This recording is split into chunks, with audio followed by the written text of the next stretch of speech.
Hello दोस्तों, I hope आप सभी की तैयारी बहुत अच्छी चल रही होगी, चाहे वो मेंस की तैयारी है या फिर हमारे 5 4 5 6 जो टेस्ट और सीपीटी होने वाला है सीजीएल या सीएचएसएल के लिए। तो आज मैं बात करने वाली हूँ टाइपिंग के ऊपर कि क्या क्या बच्चों को डाउट आ रहे हैं और मेरा खुद का क्या चल रहा है, कैसे क्या कर रही हूँ। तो दोस्तों बहुत अभी 15 दिन ही हुए हैं प्रैक्टिस करते हुए, तो मेरी स्पीड 30 से 32 के बीच में आ रही है। और जैसे कि सीजीएल के लिए हमें चाहिए 27 स्पीड। तो अभी कई मेरे जैसे बहुत सारे बच्चे होंगे जिन्होंने अब से पहले कभी टाइपिंग पे ध्यान नहीं दिया और रिज़ल्ट भी बहुत लेट आया था, तो वो सभी अभी टाइपिंग में इतना कॉन्फिडेंस फील नहीं कर रहे होंगे सब। मतलब ये आज मैं उन बच्चों की बात कर रही हूँ जिनको टाइपिंग में प्रॉब्लम आ रही है, सिर्फ उन्हीं के लिए डिस्कशन होगा ख़ास तौर से। तो जो मैंने कुछ चीज़ें नोटिस करी हैं वो मैं आप सभी के साथ डिस्कस करना चाह रही हूँ। देखिए, अगर आप लोगों की स्पीड मान लीजिए 27 की चाहिए और 27 की ही आ रही है, तो आप लोग अपनी स्पीड पे तो काम कीजिए, लेकिन एक्यूरेसी पे ज़्यादा काम करना है। देखिए, स्पीड आ जाएगी, अगर आपकी 26 भी स्पीड आ रही है ना, तो भी आप वहाँ पे पैसेज पूरा लिख दोगे।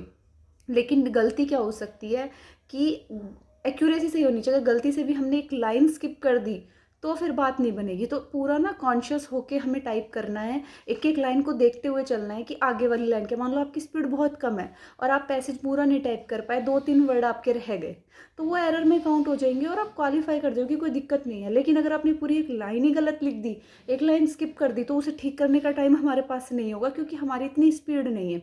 तो बस जो भी आपको करना है, जहाँ आपको पैसेज दिया है ना, अब जैसे आप प्रैक्टिस करोगे 7 8 दिन में, वो ऐसे प्रैक्टिस करनी है कि जो सामने पैसेज दिया है उससे नज़र नहीं हटनी चाहिए। मतलब पूरा आपको पता होना चाहिए कि आपने कहाँ पे आप क्या टाइप कर रहे हो और अगली लाइन क्या है।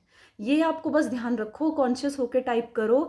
गलती अफोर्ड नहीं कर सकते अगर आपकी स्पीड कम है तो। बाकी अगर आपकी 26 की भी स्पीड है ना, तो भी आप क्वालिफाई कर जाओगे। और अगर सीएचएसएल वालों की 35 की ही स्पीड है फिलहाल, तो भी वो क्वालिफाई कर जाएंगे। लेकिन बस अपने एक्यूरेसी पे काम कीजिए आप लास्ट डेज में, वो सबसे ज़्यादा मैटर करता है। आपकी स्पीड 30 की आ रही है, 32 की आ रही है, 35 की आ रही है और आप वहाँ पे एक लाइन स्किप कर गए, तो क्या होगा फिर? आप डिस्क्वालीफाई हो जाओगे, कोई फ़ायदा नहीं है उस स्पीड का।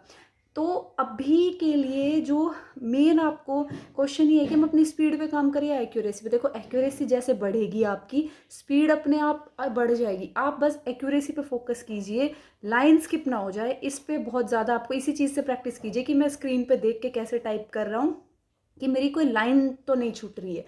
वो गलती सबसे भारी पड़ जाएगी। आपकी स्पीड 32 की आ रही है, 27 की चाहिए, वहाँ एक लाइन आपने छोड़ दी, इतना टाइम नहीं मिलेगा कि आप पूरा चेक करके उस लाइन को दोबारा लिख पाए। तो बस इसी चीज़ पे आपको फोकस करना है, बाकी घबराना नहीं है। जितने कॉन्फिडेंस से टाइप करोगे उतनी ही अच्छी स्पीड आएगी, उतनी ही अच्छी एक्यूरेसी आएगी। उंगलियों में ऐसे ऐसे ऐसे कन्फ्यूज़ नहीं होना है कि मतलब दबा कुछ रहे हो, दब कुछ रहे हो। बिल्कुल एकदम क्लियर कि जिस क्या दबा रहे हो क्या, मतलब दिमाग से एकदम अलर्ट रह के टाइप करोगे ना, तो डेफिनेटली क्वालिफाई हो जाएगा।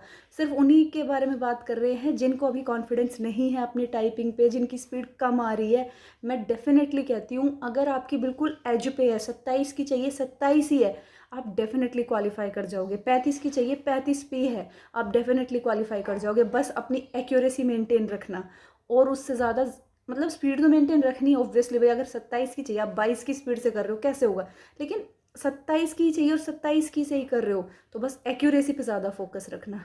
बाकी दोस्तों, अगर इसके अलावा भी आप लोगों के पास कुछ टिप्स हैं तो प्लीज़ कमेंट बॉक्स में बताइए, ताकि जो मेरे भी काम आ सके और मेरे जैसे जो और बच्चे हैं उनके भी काम आ सके। और कोई भी क्वेरी है तो आप कमेंट बॉक्स में पूछिए, अगर मेरे से बन पड़ेगा तो जितना हो सकेगा मैं आपकी हेल्प करूँगी।